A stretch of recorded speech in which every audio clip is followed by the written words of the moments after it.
আমরা যে রিকশাওয়ালাদের থেকে এটা কালেক্ট করছি, রিকশাওয়ালারা বলছে যে বাবা আমরা কত দিব? তো আমি বলছি যে আঙ্কেল আপনাদের কাছে ছাড়া আমরা কাদের কাছে আসবো? ওনারা তো অনেক কষ্টে আছে, আমরা তো খেতে পারতেছি, ওনারা তো তাও খেতে পারতেছে না।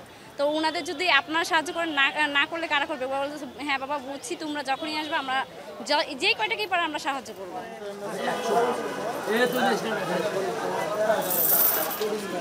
মানে আমরা যখন টাকাটা তুলতে যাই তখন মানে যাদের অবস্থা ভালো, মানে উচ্চবিত্ত ধনী যারা, তারা দিতে চায় না, কিন্তু রিক্সাওয়ালারা মানে আমরা রাস্তায় যখন হাঁটি তখন বলে আমরা প্রতিদিনই দিব। মানে আমরা 2 দিন যে গেছি প্রতিদিন এক রিক্সাওয়ালার কাছে যে কয়বার চাইছি সে কয়বার সাহায্য করছে, তাই আমরা রিক্সাওয়ালাদের কাছেই চাইছি।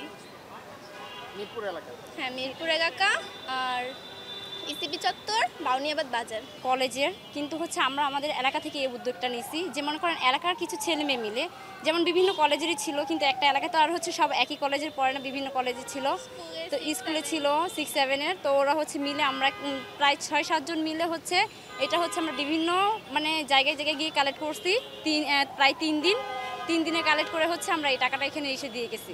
কারণ হচ্ছে আমরা চাই না অন্যের মাধ্যমে দিতে, অন্যের মাধ্যমে কারণ কে কখন কি করতে পারে এটা হচ্ছে বেশিরভাগই রিকশাওয়ালাদের টাকা, কারণ ওনারাই বেশি দিছে এটা। এর জন্য হচ্ছে আমরা বলছি যে কষ্ট হোক, আমরা হচ্ছে জায়গা মতো গিয়ে দিয়ে আসবো। কি পরিমাণ টাকা জমা করতে পারছেন? অনেক কয়েন দেখলাম, এগুলো গুনছেন কিনা? জি হ্যাঁ, এগুলো গোনা হয়েছে, আমরা হচ্ছে 24,122 টাকা হচ্ছে করছি, কালেক্ট করছি।